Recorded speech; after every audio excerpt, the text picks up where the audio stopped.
Uman sa imong mga sakripisyo pag-antos maayos ikaw na matayon. Apan sa katlog adlaw ikaw na banaw timaan sa kamatayon ug paghatag kanimo sa kinabuhi nga dayon. Ang kinabuhi mo dayon nga mag-antos sa kalayo.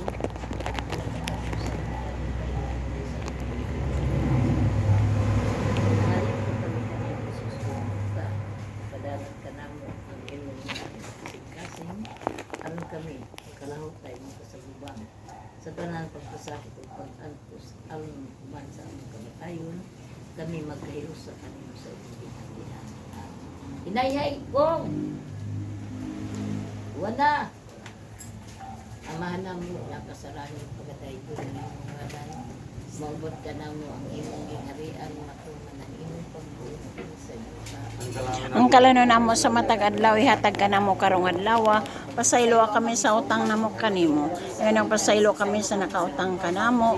Ug dili mo kami itugyan sa panulay, hinunual sa kami sa kadautan. Amen. Ulan na